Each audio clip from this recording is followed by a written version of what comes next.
Hi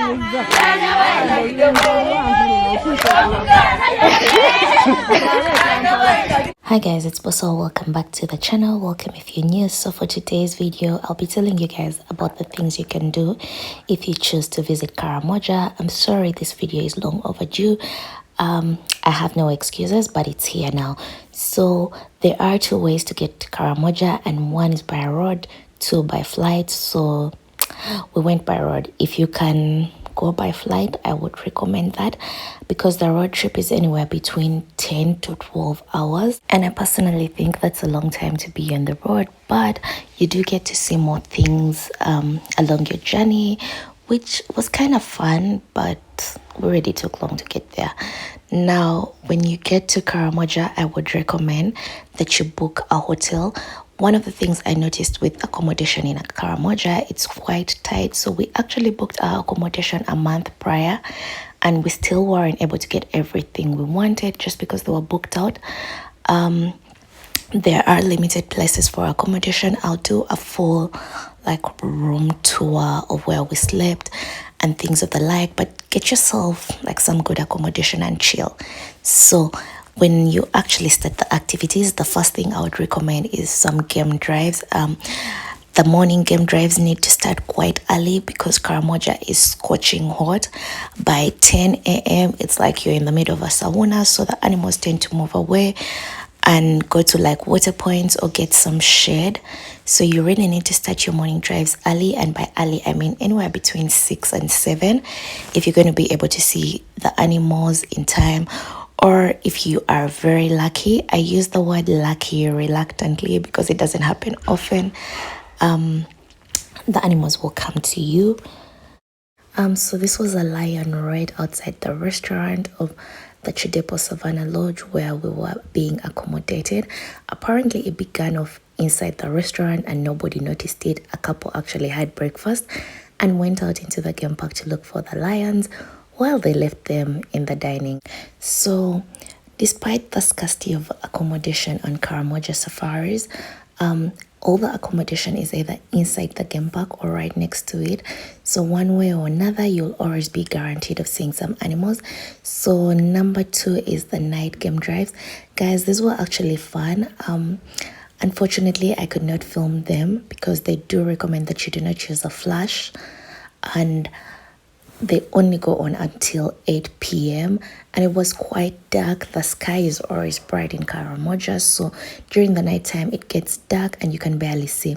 Number 3 is sit and enjoy some food. Guys, we actually had the best food in Karamoja. I don't mean the best food ever in life, but the best food on travel.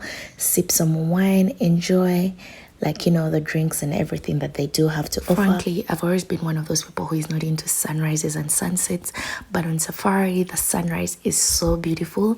I would highly recommend that you wake up early and just watch the sun come out because it was one of the most beautiful things I had seen, and I believe this was about 6 in the morning. Number 5 is watching the sunset.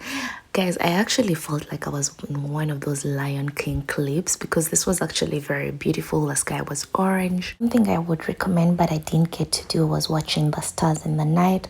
My mom and Caleb actually always did it, and they told us about it each day the next morning, but I never got around doing it. Number 7 is taking some sundowners. I think this was one of the fun activities where you got to see the sunset as you sipped on some alcohol or just drinks in general. Number 8 is camping. Now guys, I'm a black girl. I have no business sleeping outside. If you want to, by all means you can do this. It's not something me or my family took part in, but it's one of the activities you can definitely do in Karamoja. I'm told it's very beautiful because the sky is bright and clear and all these things, but like I said, I'm a black girl, so I'm not sleeping outside.